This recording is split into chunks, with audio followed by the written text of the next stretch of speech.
Jose Diaz-Balart, who anchors NBC Nightly News on Saturday nights and Telemundo's early evening program, ends his broadcast with a special sign-off. Thank you for the privilege of your time. One of the aspects we have faced during the pandemic is how we use our time. Every person felt losses differently. Some experienced deaths, others lost jobs, still others financial security, and all in different degrees and secondary effects. And we also each felt the loss of time. Folks my parents' age felt that they lost a year they didn't have to lose. When you have less time ahead of you than behind you and you don't know how much time you have left, there is a background of some anxiety. When you feel your time is short, you feel your time is even more precious. During this past year and a half, people wanted to travel, see family, and do things they love, but they couldn't. There was a feeling of having no time to waste, yet being trapped.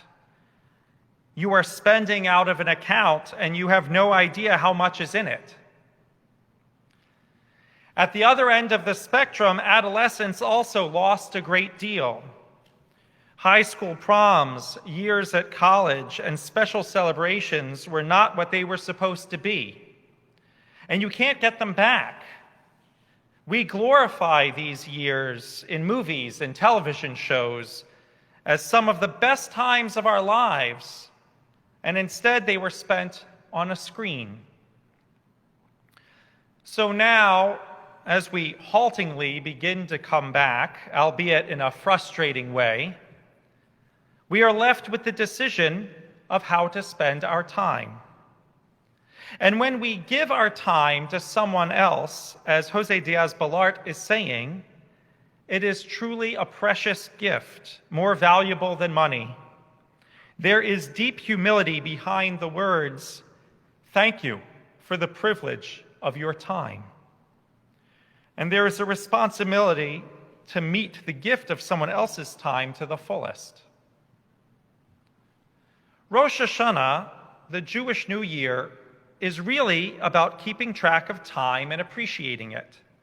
Otherwise, why have a new year at all? We take stock of the past year and look ahead to the next. We engage in teshuvah, which is a Hebrew concept essential to these days.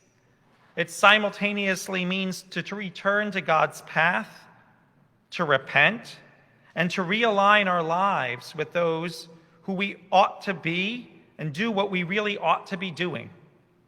In other words, on Rosh Hashanah, we evaluate our use of time, all the while not knowing exactly how much we have left. In fact, each one of us engages in a certain daily act of faith that we have enough tomorrows to do what we need and want today. Rabbi Joshua L. Liebman, who was a rabbi at Temple Israel in Boston from 1939 to 1948, wrote a book called Peace of Mind.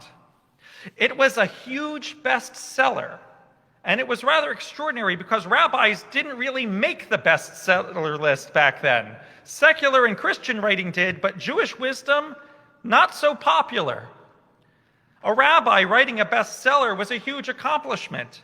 Not only that, it reached number one and held that position for 58 weeks.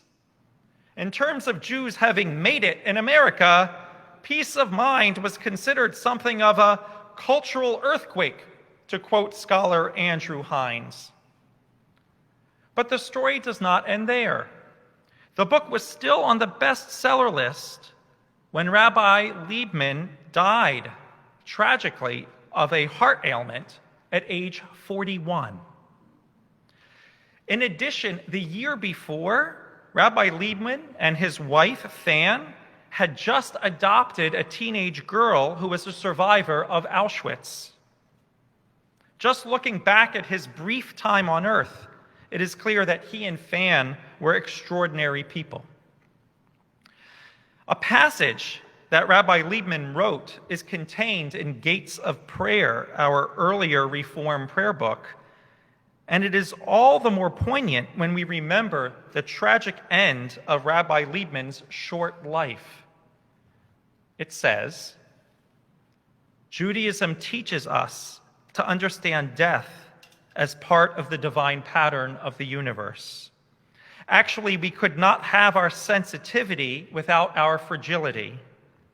Mortality is the tax we pay for the privilege of love, thought, creative work. The toll on the bridge of being from which clods of earth and snow-peaked mountain summits are exempt. Just because we are human, we are prisoners of the years.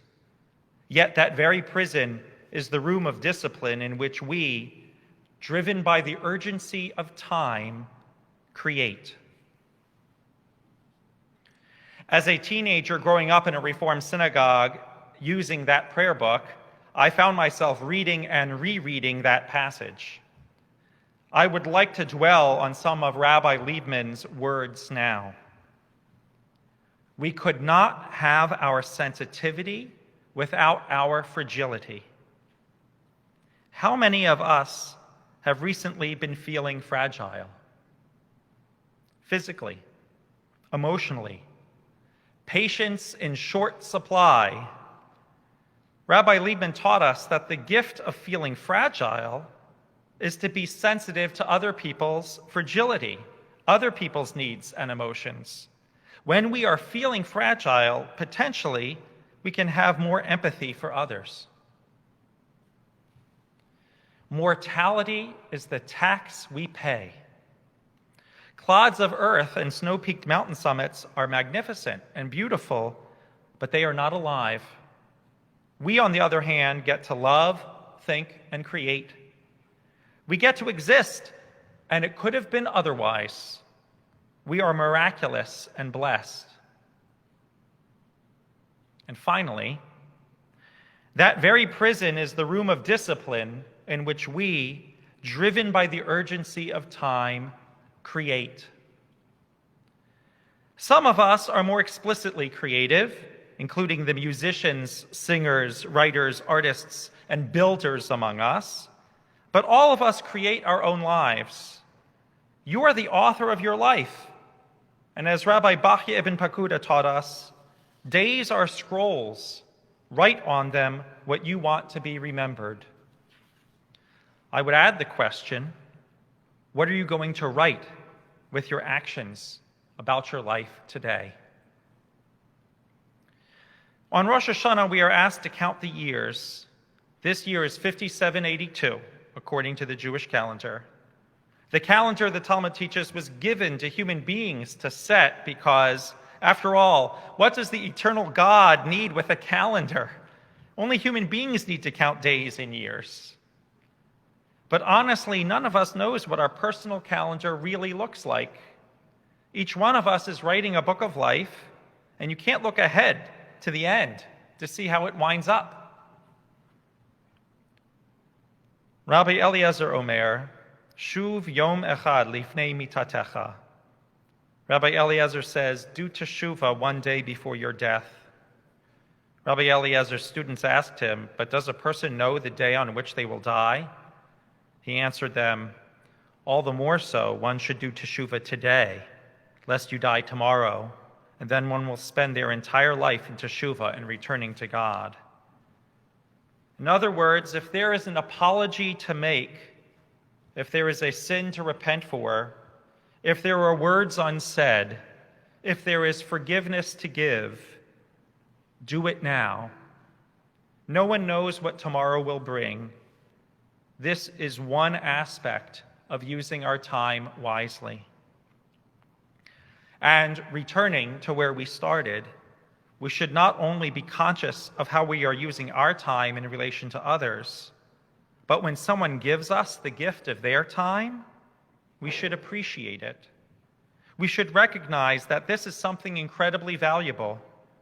They are spending their most precious possession of an unknown quantity on you. Therefore, we should meet the gift of someone else's time as fully as we can. By being aware of ourselves, we are best able to meet and respect others. So for all of you who have spent your time listening to my words and the words of the rabbis I have shared with you, let me wish you not only health, happiness, and meaning in this upcoming year, but also thank you for the privilege of your time. Shana Tova.